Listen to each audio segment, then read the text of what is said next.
Good evening to all students. Welcome to Sudesh Sharma OBG classes. Myself Sudesh Sharma. Today I am going to begin a very important topic, menstrual cycle. Students, look at here and listen very carefully what is menstrual cycle.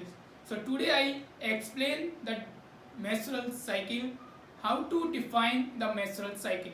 Students, listen very carefully.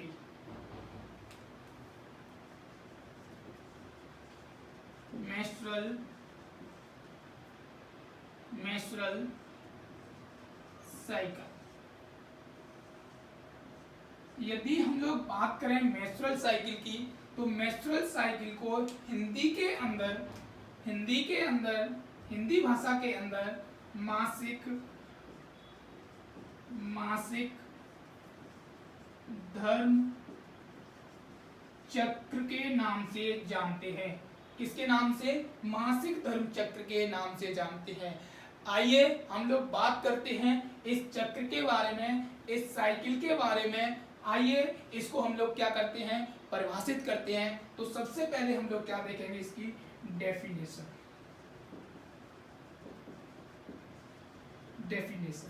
Students, मैं इसको बहुत ही अच्छे से और सुंदर शब्दों के अंदर, बहुत ही सरल शब्दों के अंदर मैं परिभाषित करूंगा किसको, मेंस्ट्रुअल साइकिल को। आइए हम लोग डिफाइन करते हैं मेंस्ट्रुअल साइकिल। द चेंजेस अकर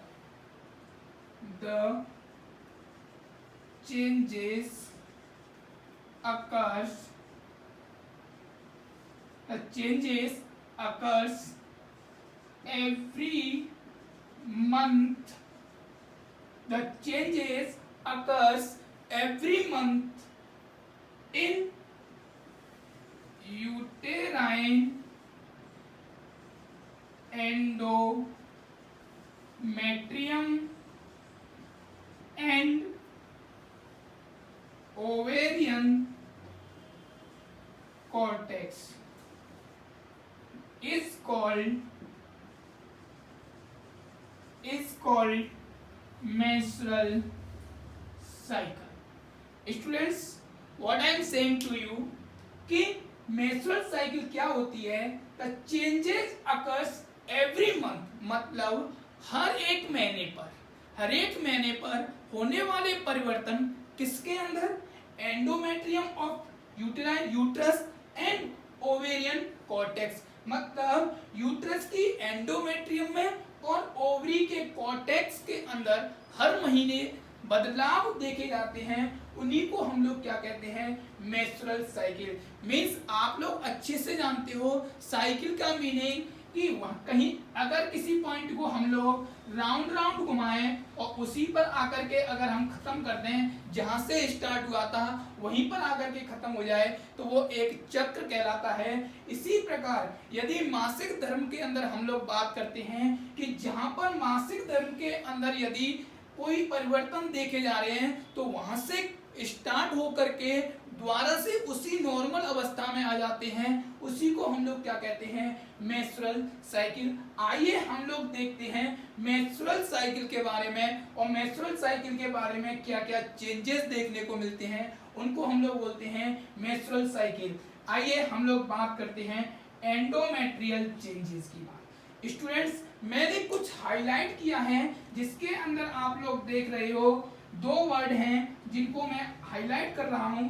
एक तो है यूटेराइन एंडोमेट्रियम और दूसरा है ओवेरियन कॉर्टेक्स। आइए हम लोग बात करते हैं यूटेराइन एंडोमेट्रियम की, कि सर यूटेराइन एंडोमेट्रियम के अंदर क्या चेंजेस देखने को मिलते हैं। तो सबसे पहले हम लोग बात करते हैं यूटेराइन एंडोमेट्रियम की। स्टूडेंट्स, यदि हम लोग परिभाषा को बहुत ही सुगम तरीके से, बहुत ही इजी वे में अगर समझ लेते हैं, तो हमें रटने की जरूरत नहीं पड़ती है। तो इसीलिए मैं आप लोगों को हर एक शब्द को, हर एक वर्ड को आपको अच्छे से डिफाइन करके चलूंगा और आप लोगों को बताऊंगा कि कैसे हम लोग ओबीजी को पढ़ते हैं। आइए बात करते हैं यूटेराइन एंडोमेट्रियम।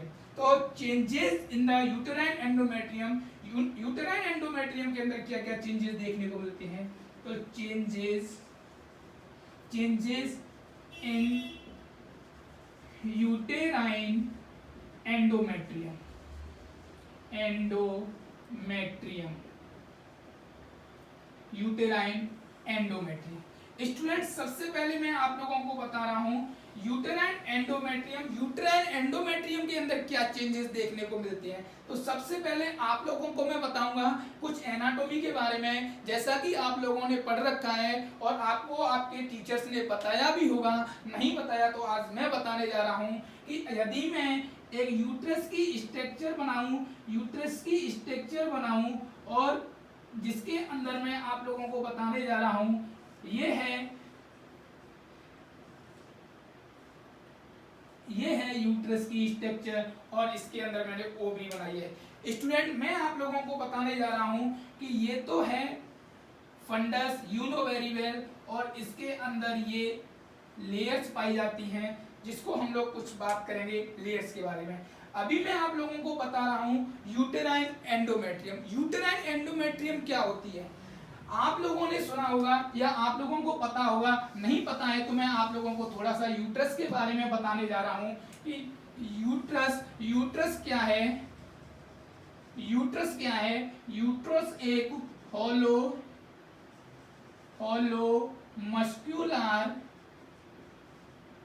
मस्कुलर ऑर्गन है।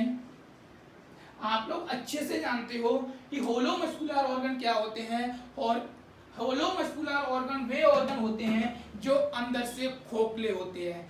जो अंदर से खोखले होते हैं उनको हम लोग होलो मस्कुलर ऑर्गन बोलते हैं, जो किसके बने हुए होते हैं? मसल्स के बने हुए होते हैं, और उनके ऊपर क्या पाई जाती है? लेयर्स पाई जाती है। उनके ऊपर लेयर्स पाई जाती है, उनको हम लोग क्या बोलते हैं? होलो मस्कुलर ऑर्गन। अगर हम लोग बात करें होलो मस्कुलर ऑर्गन और उसमें भी हम लोग बात करें अगर यूट्रस की, तो यूट्रस की मेनली कितनी लेयर्स होती है? 3 लेयर्स होती है। यदि मैं यूट्रस की बात करूं तो यूट्रस के अंदर 3 लेयर्स होती है। यदि मैं आप लोगों को, ये तो आउटर लेयर पाई जाती है, ये इनर लेयर पाई जाती है, और ये इसके मिडिल लेयर और वो इनर लेयर। इसके अंदर मैंने स्टूडेंट आप लोगों को 3 लेयर्स बताई हैं। ये है आउटर लेयर, ये है मिडिल लेयर और ये है इनर लेयर। यदि मैं आप लोगों को बताऊं आउटर लेयर को बोलते हैं हम पेरीमेट्रियम। आउटर लेयर को हम लोग बोलते हैं पेरीमेट्रियम। मिडिल लेयर को हम लोग बोलते हैं मायोमेट्रियम। और अगर हम लोग बात करें इनर लेयर की, तो इनर लेयर को हम लोग बोलते हैं एंडोमेट्रियम।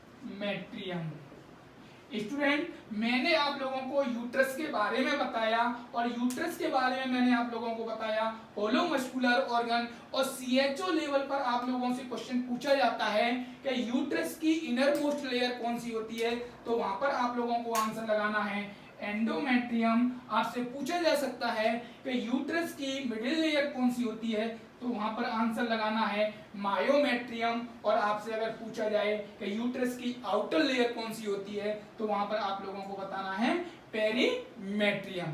अगर मैं आप लोगों को थोड़ा सा बताऊं कि इसके अंदर कौन सी लेयर कितनी होती है, तो ये आप लोगों को पेरीमेट्रियम आउटर, मायोमेट्रियम मिडिल और एंडोमेट्रियम इनर लेयर होती है। स्टूडेंट मैं आप लोगों को ये 2 लेयर तो नहीं बताने जा रहा हूं क्योंकि वो हम लोग ग्रॉस एनाटॉमी के अंदर पढ़ते हैं, लेकिन आज हम लोग देख रहे हैं changes in the uterine endometrium. Uterus की एंडोमेट्रियम के अंदर होने वाले परिवर्तनों को हम किसके अंदर देखते हैं? मेंस्ट्रुअल साइकिल के अंदर, और उसी को हम लोग बोलते हैं क्या? Menstrual cycle. तो आइए हम लोग बात करते हैं यूटेराइन एंडोमेट्रियम की। तो स्टूडेंट ये मैंने आप लोगों के सामने बताया पेरीमेट्रियम, ये मैंने बताया मायोमेट्रियम, और ये जो ब्लैकिश कलर के अंदर मैं आप लोगों को बता रहा हूं ये है endometrium. Endometrium is the inner most layer of uterus. Uterus की क्या है? इनर मोस्ट लेयर होती है, इसी को हम लोग बोलते हैं क्या? एंडोमेट्रियम। स्टूडेंट यदि मैं यहाँ से एक स्लाइड काट करके मैं आप लोगों को एग्जामिन करके माइक्रोस्कोपिक स्टडी करके मैं आप लोगों को बताऊं कि क्या होती है एंडोमेट्रियम लेयर, तो आइए हम लोग बात करते हैं या आइए हम चर्चा करते हैं यूटेराइन एंडोमेट्रियम पर। आइए देखते हैं हम लोग यूटेराइन एंडोमेट्रियम। छात्रों आप लोगों को बहुत ही कंसंट्रेशन होकर के मेरी बातों को सुनना होगा, ध्यान से सुनना होगा।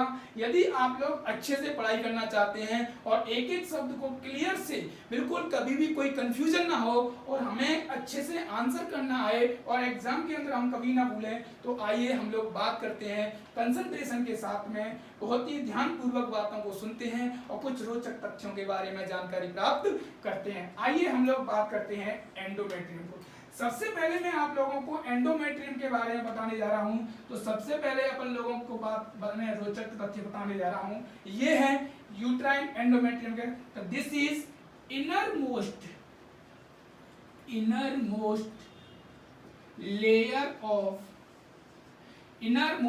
Layer of uterus. ये क्या है? यूट्रस की इनर मोस्ट लेयर है। आपको पहली बात ये पता चली कि जो एंडोमेट्रियल लेयर है वो क्या है? यूट्रस की इनर मोस्ट लेयर। दूसरी बात मैं आप लोगों को बताने जा रहा हूं कि ये एंडोमेट्रियम लेयर है वो कितने पार्ट से बनकर बनी होती है? ये भी 3 लेयर से मिलकर बनी होती है। तो इट कंसिस्ट ऑफ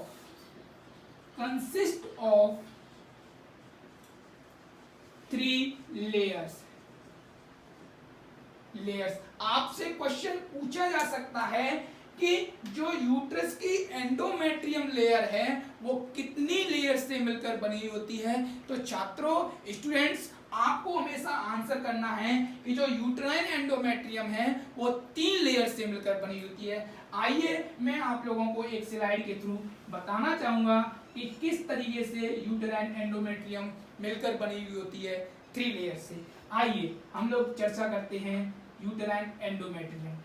ये मैंने एक स्लाइड ली और स्लाइड को मैं माइक्रोस्कोपिक एग्जामिनेशन कर रहा हूं और एग्जामिन के अंदर मैं पाऊंगा कि कैसे हम लोग यूट्राइन एंडोमेट्रियम को 3 लेयर्स के अंदर देखते हैं। तो आइए, यदि मैं आप लोगों को इनर टू आउटर बात करूं, ये इनर पार्ट है और ये आउटर पार्ट है। इनर टू आउटर अगर मैं आप लोगों को लेयर्स के बारे में बताऊं, एंडोमेट्रियल लेयर्स के बारे में बताऊं, तो जो इनर मोस्ट लेयर है एंडोमेट्रियम की, उसको हम लोग बोलते हैं क्या? Compact layer.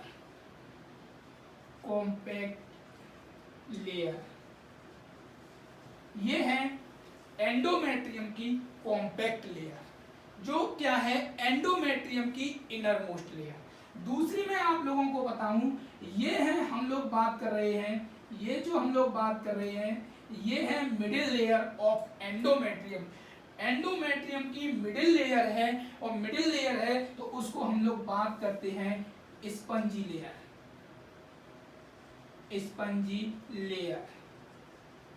ये है स्पंजी लेयर। और आप लोगों को ये जो लास्ट में दिखाई दे रही है, ये जो मैं लाइनिंग के थ्रू में आप लोगों को, लॉन्गिट्यूडनल लाइंस के थ्रू मैं आप लोगों को बता रहा हूं, इसको हम लोग बोलते हैं क्या? Basal layer. ये क्या है?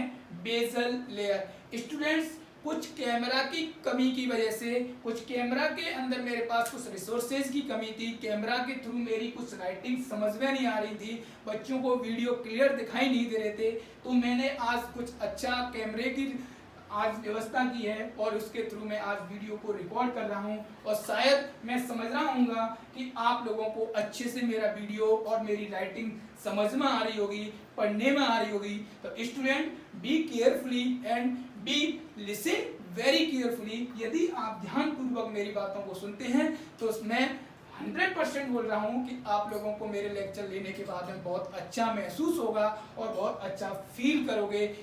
ये मेरा दावा है। स्टूडेंट्स, मैं आप लोगों को बताने जा रहा हूं compact layer, spongy layer and basal layer.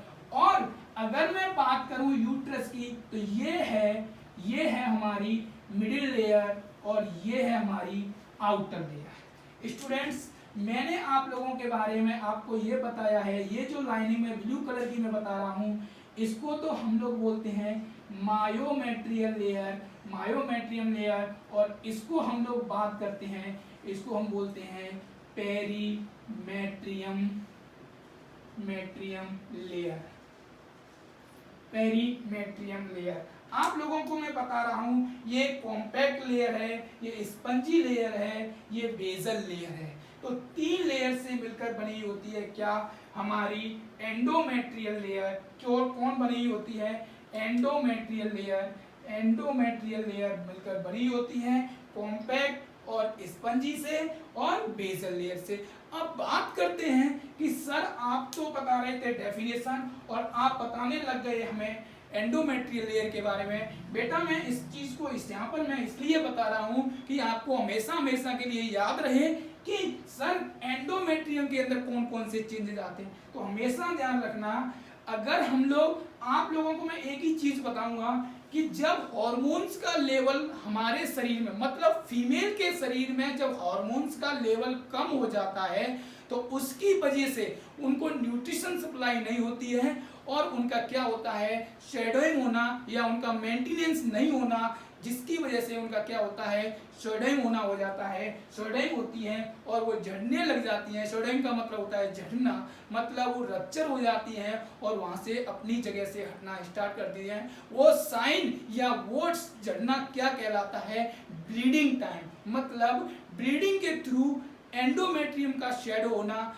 क्या कहलाता है, एंडोमेट्रियल शेडोइंग। मतलब उसमें सर कौन सी लेयर शेडो होती है, तो always remember never ever forget. और ये क्वेश्चन भी पूछा जाता है, एम्स रायपुर के अंदर भी क्वेश्चन पूछा गया था, एम्स दिल्ली के अंदर भी कई बार क्वेश्चन पूछा गया है। तो ये आप हमेशा हमेशा के लिए ध्यान रखना कि यदि आपसे क्वेश्चन ये पूछा जाता है कि ड्यूरिंग मेंस्ट्रुअल साइकिल के दौरान, मेंस्ट्रुअल साइकिल के दौरान कौन सी लेयर शेडो होती है एंडोमेट्रियम की, तो ऑलवेज रिमेंबर, ध्यान रखना, always remember during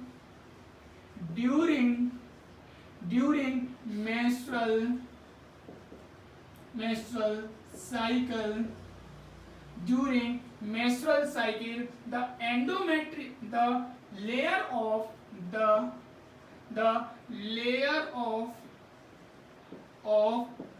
endometrium as spongy, layer of endometrium as spongy and compact and spongy। क्या हम लोग बोलेंगे, compact and spongy, compact and spongy layers are shadow during menstrual cycle के दौरान एंडोमेट्रियम लेयर की compact and spongy layer क्या होती है, शेड ऑफ होती है। हमेशा ध्यान रखना, ये बात कभी मत भूलना, ये बात बहुत इंपॉर्टेंट है जिसके लिए हम लोग पढ़ रहे हैं क्या, एंडोमेट्रियल चेंजेस। अब सर ये क्यों होती हैं, क्योंकि मैं आप लोगों को बता रहा हूं, वैसे मैं आप लोगों को जब मैकेनिज्म है वहां पे भी बताऊंगा, लेकिन आज भी मैं बता रहा हूं कि एंडोमेट्रियम की जो शेड ऑफ होती है due to the hormonal efficiency, मतलब कॉम्पैक्ट एंड स्पंजी लेयर इसलिए जड़ती हैं कि वहां पर हार्मोन का लेवल क्या हो जाता है, कम हो जाता है, डिक्रीज हो जाता है, कम हो जाता है, जिसकी वजह से क्या है, compact and spongy layer shadow होती है। आपको मैं ये भी बताऊंगा कि कौन से हार्मोन का लेवल कम हो जाता है। आप लोगों को वैसे तो मैं आगे बताऊंगा, लेकिन एक शब्द मैं यहाँ पर बता के चलूंगा, ईस्ट्रोजन एंड प्रोजेस्टेरोन लेवल अगर कम हो जाता है, जिसकी वजह से कॉम्पैक्ट एंड स्पंजी लेयर क्या होती है, शेड ऑफ होती है। यदि हम लोग बात करें बेसल लेयर की, तो ये बेसल लेयर ही ऐसी लेयर होती है जो कि मैंने आप लोगों को बताया कि एक साइकिल चलती है, चेंजेस जो होते हैं हैं वो साइकिल के अंदर होते हैं, और साइकिल के अंदर बेटा मैं आप लोगों को बताने जा रहा हूँ कि जो कॉम्पैक्ट लेयर है, जो बेस स्पंजी लेयर है, वो इन दोनों का रिकंस्ट्रक्शन, रीमॉडलिंग करवाने वाली लेयर वो कौन सी होती है, बेसल लेयर। तो आप लोगों से क्वेश्चन ये पूछा जाता है बेसल लेयर के लिए, बेसल लेयर के लिए आप लोगों से क्वेश्चन ये पूछा जाता है, मैं आप लोगों को बताने जा रहा हूं, बहुत ही ध्यान पूर्वक सुनना, कि वह कौन सी लेयर है, वह कौन सी लेयर है जो रिकंस्ट्रक्शन करवाती है किसका, कॉम्पैक्ट एंड स्पंजी लेयर का। तो ऑलवेज रिमेंबर, आपसे यही पूछा जाता है कि functional layer of endometrium. Question ये पूछा जाता है, डायरेक्ट क्वेश्चन पूछा जाता है, functional layer of endometrium, you will be mark answer, आप वहां पर बोलोगे बेसल लेयर। ये बहुत ही इंपॉर्टेंट क्वेश्चन है, कई बार एग्जाम के अंदर पूछा गया है, एम्स एग्जाम में भी पूछा गया है, और रेलवे एग्जाम के अंदर भी पूछा गया है, सीएचओ एग्जाम्स के अंदर भी पूछा जाता है। बच्चों आज कंपटीशन का लेवल इतना हो गया है कि कभी भी आपसे ये नहीं पूछा जाएगा कि यूट्रस की इनर मोस्ट लेयर कौन सी है, आपसे ये आंसर नहीं पूछा जाएगा, आपसे क्वेश्चन ये पूछा जाएगा कि एंडोमेट्रियम की फंक्शनल लेयर कौन सी होती है। तो आपको हमेशा याद रखना है, कभी नहीं भूलना है, basal layer is the functional layer of endometrium, जो कि क्या करवाती है, जो कि रीमॉडलिंग करवाती है किसकी, compact and spongy layer. Compact और स्पंजी लेयर की क्या करवाती है, रीमॉडलिंग करवाती है। इसीलिए हम लोग बात करते हैं compact and spongy layers are shadowing during the endometrial changes in the menstrual cycle, then after if have to provide sufficient nutrition to the basal layer, they will be reconstruct and regenerate in the compact and spongy layer, और दोबारा से compact और spongy layer reconstruct हो जाती हैं, proliferation हो जाता है, और वो मैच्योर होने लग जाती हैं, और वो परिपक्व हो जाती हैं किसके लिए, प्रेगनेंसी के लिए, कंसीव करने के लिए, क्योंकि इम्प्लांटेशन भी you know very well compact और स्पंजी लेयर के अंदर होता है। क्वेश्चन भी पूछा जाता है इम्प्लांटेशन ऑफ फर्टिलाइज्ड ओवम, तो आप हमेशा आंसर लगना कॉम्पैक्ट लेयर ऑफ एंडोमेट्रियम की कॉम्पैक्ट लेयर के अंदर इम्प्लांटेशन होता है फर्टिलाइज्ड ओवम का। तो ये आप हमेशा ध्यान रखना, मैं आप लोगों को आगे बता रहा हूँ, लेकिन आप अभी यहाँ पर क्या ध्यान रखोगे, आप यही बात ध्यान रखोगे कि जो मैं आप लोगों को बता रहा हूँ uterine endometrium changes during the menstrual cycle. तो सबसे पहले आप लोग ध्यान रखोगे कि यूटेराइन एंडोमेट्रियम के अंदर मैं आप लोगों को बताने जा रहा हूँ कि यूटेराइन एंडोमेट्रियम के अंदर एक तो क्या होता है, शेडो होता है due to the hormonal insufficiency, hormones की इनसफिशियंसी होने की वजह से एंडोमेट्रियम की कॉम्पैक्ट एंड स्पंजी लेयर क्या होती है, शेड ऑफ होती है। लेकिन यदि उनको हार्मोन्स मिल जाए तो उनका रिकंस्ट्रक्शन भी होता है, किसकी वजह से, बेसल लेयर की वजह से। बेसल लेयर क्या करती है, रीजनरेट करती है किसको, कॉम्पैक्ट एंड स्पंजी लेयर को, किसकी प्रेजेंस में, हार्मोन्स की प्रेजेंस में। तो ये कहलाता है एंडोमेट्रियल चेंजेस। मैंने यहाँ पर दो क्वेश्चंस भी बताए हैं कि यदि आपसे क्वेश्चन ये पूछा जाए कि ड्यूरिंग द मेंस्ट्रुअल साइकिल कौन सी एंडोमेट्रियल लेयर शेड ऑफ होती है, तो always remember, never ever forget, you will be mark right answer, compact and spongy layers are shadowing during the menstrual cycle and these are reconstruct and remodeled by the basal layer। Basal, एक और आपको मैंने question बताया है functional layer of endometrium, कभी मत भूलना, ये बहुत ही इंपॉर्टेंट बात है, कभी मत भूलना, और ये है basal layer. Basal layer is the functional layer of endometrium. Students, मैं आपको आगे बात बताने जा रहा हूँ एक चीज तो मैंने आपको क्लियर कर दी है कि यूटेराइन एंडोमेट्रियम के अंदर हर महीने होने वाले चेंजेस को हम लोग क्या बोलते हैं, endometrial changes, uterine endometrial changes. आगे मैंने एक वर्ड और लिखा हुआ है, इस वर्ड को और मैं आपको अच्छे से डिफाइन करने जा रहा हूं। नेक्स्ट वर्ड है ओवेरियन कॉर्टेक्स। तो आगे चलता हूं, मैं आप लोगों को आगे मैं बात बताने जा रहा हूं। बच्चों बहुत ही ध्यान से सुनना, यही तो मैंने अभी एक चीज बताई है जिसका मैंने बताया है यूटेराइन एंडोमेट्रियम, और आगे मैं बताने जा रहा हूं आप लोगों को, आगे मैं बताने जा रहा हूं uterine ovarian cortex, ovarian cortex, ovarian cortex. Students मैं आप लोगों को बताने जा रहा हूं, नेक्स्ट वर्ड है ovarian cortex, ovarian cortex. Changes in ovarian cortex, ovarian cortex, ovarian cortex. Students मैं आप लोगों को बताने जा रहा हूं ओवेरियन कॉर्टेक्स। थोड़ी सी मैं आप लोगों को ज्यादा तो नहीं बताऊंगा, लेकिन थोड़ा सा हल्का सा बताने जा रहा हूं, एनाटॉमी की तरफ लेके चल रहा हूं आप लोगों को। और आप लोग वैसे भी एनाटॉमी के बहुत बड़े विद्वान हैं और बहुत बड़े रोचक बातों को याद करने वाले हैं, और एनाटॉमी के अंदर तो आपको बहुत ज्यादा इंटरेस्ट है, इसीलिए मैं इंटरेस्टिंग बात बताने जा रहा हूँ। स्टूडेंट्स ये फीमेल की ओवरी है, और इसके अंदर भी पाया जाता है एक और चीज, दो पार्ट्स पाया।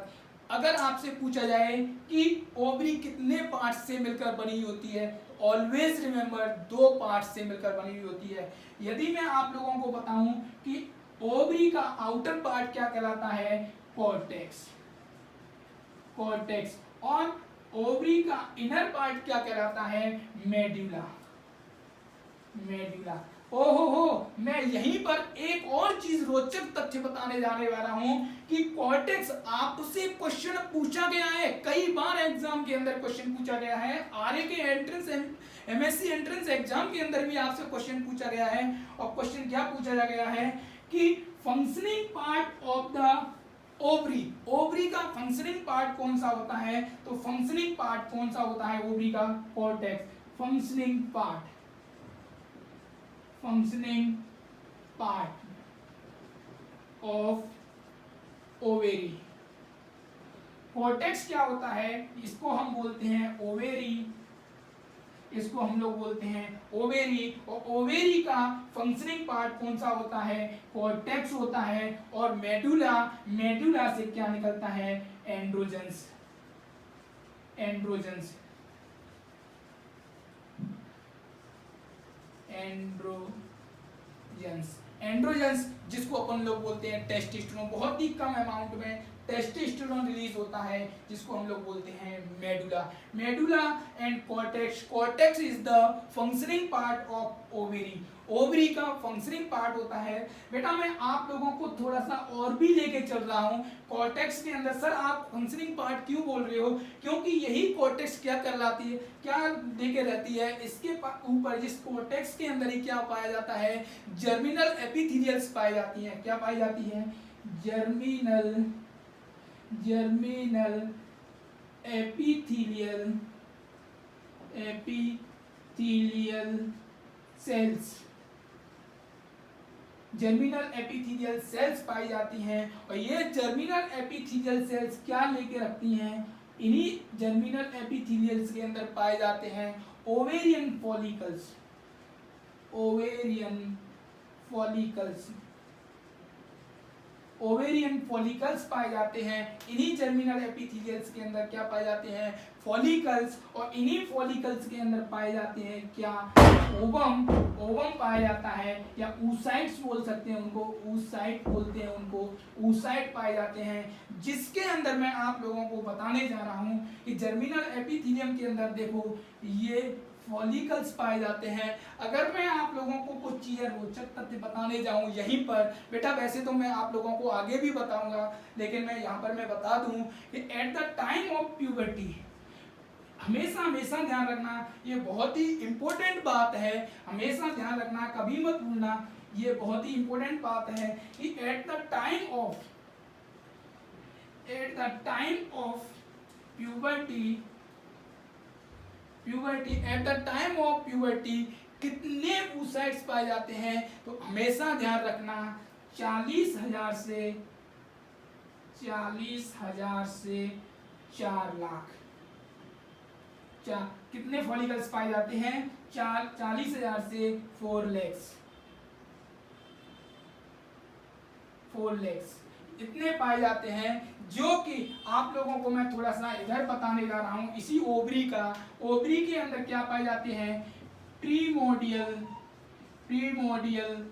फॉलिकल्स। ये प्रीमोडियल फॉलिकल्स चेंज हो जाते हैं प्राइमरी फॉलिकल्स के अंदर। और ये प्राइमरी फॉलिकल्स चेंज हो जाते हैं सेकेंडरी फॉलिकल्स के अंदर।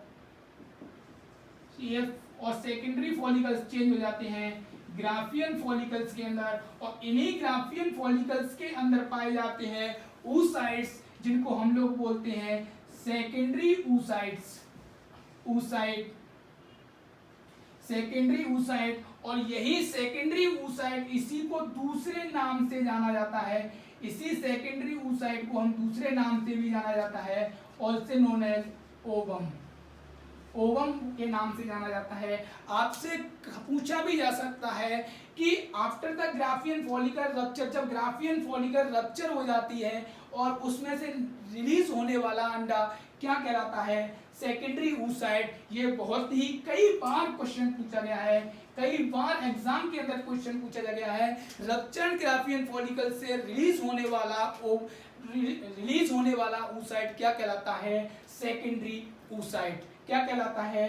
Secondary oocyte। एक बार क्वेश्चन ये भी पूछा जाता है कि जो ओवम फर्टिलाइजेशन के लिए रेस्पॉन्सिबल होता है वह कौन सा oocyte होता है? तो ऑलवेज रिमेंबर वो सेकेंडरी oocyte कहलाता है। तो हमेशा ध्यान रखना कि रप्चर्ड ग्राफियन फॉलिकल से रिलीज होने वाले oocyte क्या कहलाता है? सेकेंडरी oocyte कहलाता है। अब बात करते हैं, ये तो मैंने थोड़ा सा इसके अंदर चेंजेस बताए। स्टूडेंट, मैं आप लोगों को कुछ और भी चीज बताने जा रहा हूँ कि changes in the ovarian cortex. जब ओवेरियन कॉर्टेक्स के अंदर इन्फ्लुएंस होता है किसका? हार्मोन्स का।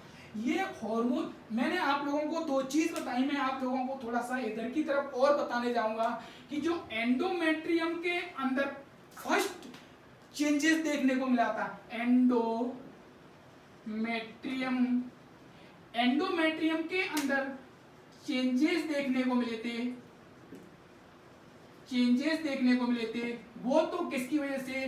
Due to hormonal efficiency. Hormone का जब लेवल कम हो गया था, जिसकी वजह से शैडोइंग हुई थी एंडोमेट्रियम की। तो एंडोमेट्रियम में चेंजेस तो हार्मोन्स की कमी की वजह से होता है।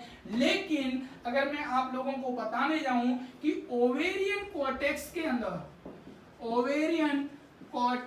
के अंदर जो चेंजेस होते हैं वो किसकी वजह से होते हैं? हार्मोन्स के इन्फ्लुएंस की वजह से। हार्मोन्स के इन्फ्लुएंस की वजह से हार्मोन्स के प्रभाव से। इन्फ्लुएंस का मीनिंग होता है प्रभाव, मतलब हार्मोन्स के प्रभाव की वजह से ओवेरियन कॉर्टेक्स के अंदर चेंजेस मिलते हैं। वे हार्मोन्स कौन से होते हैं जिनकी वजह से ओवेरियन कॉर्टेक्स के अंदर क्या चेंजेस देखने को मिलते हैं? उनका नाम होता है FSH and LH।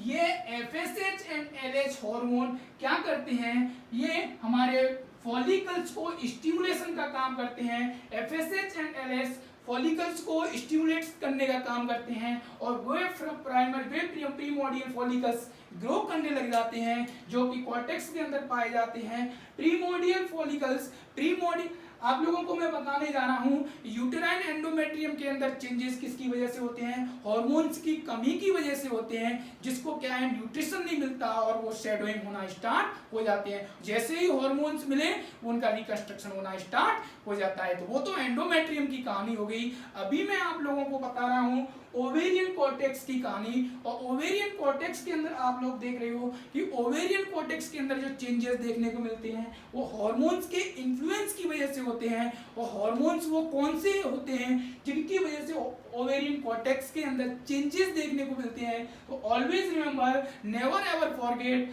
FSH and LS, follicular stimulating hormone and luteinizing hormone, वो क्या करते हैं, प्रीमोडियल फॉलिकल्स को स्टिमुलेट करते हैं। वे प्रीमोडियल फॉलिकल्स चेंज हो जाते हैं प्राइमरी फॉलिकल्स के अंदर, और प्राइमरी फॉलिकल्स चेंज हो जाते हैं सेकेंडरी फॉलिकल्स के अंदर, और सेकेंडरी फॉलिकल्स के अंदर सेकेंडरी फॉलिकल्स चेंज हो जाता है ग्राफियन फॉलिकल्स के अंदर। और जब ग्राफियन फॉलिकल्स मैच्योर हो जाता है और वो रप्चर हो जाता है तो उससे एक अंडा रिलीज होता है, एक ओवम रिलीज होता है, एक oocyte रिलीज होता है। उसी को हम लोग बोलते हैं क्या, secondary oocyte, also known as ovum. अब स्टूडेंट आप लोगों को पता चल रहा होगा कि ये तो हार्मोन्स के इन्फ्लुएंस की वजह से हुआ। जैसे ही ओवेरियन कॉर्टेक्स पर हार्मोन्स की कमी होने लगती है, जैसे ही हार्मोन्स की कमी होने लगती है, वैसे ही ये फॉलिकल्स क्या हो जाते हैं, ये फॉलिकल्स क्या हो जाते हैं, सप्रेस हो जाते हैं। क्या हो जाते हैं, सप्रेस हो जाते हैं। और वे जो हमारी साइकिल है वो डिजेनरेट हो जाती है। और नेक्स्ट साइकिल आने के लिए इन हार्मोन्स के डिक्लाइन की वजह से ही, अगर ये हार्मोन्स में डिक्लाइन हुआ या लेवल कम हुआ, उसी की वजह से नेक्स्ट साइकिल आने स्टार्ट हो जाती है, बिगिंस हो जाती है। मैं आप लोगों को यह भी बताऊंगा कि नेक्स्ट साइकिल किसकी वजह से आती है, वो हमारा अगला टॉपिक रहेगा। अभी तो बस मैं आप लोगों को यही डेफिनेशन समझाने जा रहा हूं कि यूटेराइन एंडोमेट्रियम क्या चेंजेस होते हैं और ओवेरियन कॉर्टेक्स के अंदर चेंजेस क्या होते हैं। तो ऑलवेज रिमेंबर कि यूटेराइन एंडोमेट्रियम के अंदर तो हार्मोन्स के लेवल की कमी की वजह से शेडोइंग होती है, और जैसे ही हार्मोन्स मिलते हैं उनका रिमॉडलिंग, रिकंस्ट्रक्शन या प्रोलिफरेशन होता है। ये तो रही हमारी बात यूटेराइन एंडोमेट्रियम की। और अगर मैं बात करूं यहाँ पर ओवेरियन कॉर्टेक्स की, तो ओवेरियन कॉर्टेक्स के अंदर क्या होता है बेटा, ओवेरियन कॉर्टेक्स के अंदर हार्मोन्स का इन्फ्लुएंस होता है, और हार्मोन्स इन्फ्लुएंस करते हैं ओवेरियन कॉर्टेक्स को, क्योंकि फंक्शनल पार्ट कौन सा होता है, ओवेरियन कॉर्टेक्स। कॉर्टेक्स ही ओवरी का फंक्शनल पार्ट होता है। उसी के अंदर क्या पाए जाते हैं, जर्मिनल एपिथेलियल सेल्स पाई जाती हैं। और वे एपिथेलियल सेल्स क्या पाए जाते हैं, उन्हीं एपिथेलियल सेल्स के अंदर क्या पाए जाते हैं, प्रीमोडियल फॉलिकल्स। और वे प्रीमोडियल फॉलिकल्स मैच्योर होकर के प्राइमरी फॉलिकल्स के अंदर, प्राइमरी फॉलिकल्स सेकेंडरी फॉलिकल्स के अंदर, और सेकेंडरी फॉलिकल ग्राफियन फॉलिकल, और ग्राफियन फॉलिकल्स के बाद में oocyte रिलीज हो जाता है। यदि ये फर्टिलाइज हो जाता है तो प्रेगनेंसी कंटिन्यू हो जाती है। हमारी एंडोमेट्रियम क्या है, कंस्ट्रक्ट रहती है, मेंटेन रहती है, और नेक्स्ट मेंस्ट्रुअल साइकिल नहीं आती है। यदि oocyte फर्टिलाइज नहीं होता है, ओवम फर्टिलाइजेशन नहीं होता है, प्रेगनेंसी कंसीव नहीं होती है, तो हार्मोन्स के डिक्लाइन की वजह से नेक्स्ट मेंस्ट्रुअल साइकिल आना स्टार्ट हो जाती है। यही कहलाती है स्टूडेंट्स क्या, मेंस्ट्रुअल साइकिल। नाउ नेक्स्ट हमारा टॉपिक है, शायद मैं आप लोगों को समझाने जा रहा हूँगा अभी, या मैं समझा रहा हूँगा कि ये मेरा टॉपिक बहुत ही अच्छे से आप लोगों को समझ में आ रहा होगा। आइए हम लोग चर्चा करते हैं नेक्स्ट। कुछ आप लोग अच्छे से जानते हैं कि हर चीज के, हर एक टॉपिक के अंदर क्या है, नॉर्मल पैरामीटर्स होते हैं। तो आइए हम लोग बात करते हैं नॉर्मल पैरामीटर्स किसके, मेंस्ट्रुअल साइकिल की। मेंस्ट्रुअल साइकिल के नॉर्मल पैरामीटर्स की हम लोग बात करेंगे, और वो भी बहुत इंपॉर्टेंट होते हैं। यदि आपको मेंस्ट्रुअल साइकिल के नॉर्मल पैरामीटर्स के बारे में यदि आपको नॉलेज नहीं है, यदि आप उनके बारे में कुछ नहीं जानते हैं, तो आप एबनॉर्मलिटी भी नहीं पहचान पाएंगे। क्योंकि आप लोगों को पता है कि जब किसी चीज की नॉर्मल वैल्यूज के अंदर कोई एबनॉर्मलिटी होती है, तभी हम उसको क्या बोलते हैं, एबनॉर्मलिटीज ऑफ नेक्स्ट टॉपिक, या कोई भी टॉपिक के अंदर हम लोग बात करते हैं एबनॉर्मलिटी। तो जब अगर नॉर्मल वैल्यू अगर वेरिएशन हो जाती है, जब वेरिएशन आ जाते हैं, तो वही क्या कहलाती है, हमारी एबनॉर्मलिटी। तो आइए हम लोग बात करते हैं मेंस्ट्रुअल साइकिल की एबनॉर्मलिटी। आइए बात करते हैं। नेक्स्ट टॉपिक है हमारा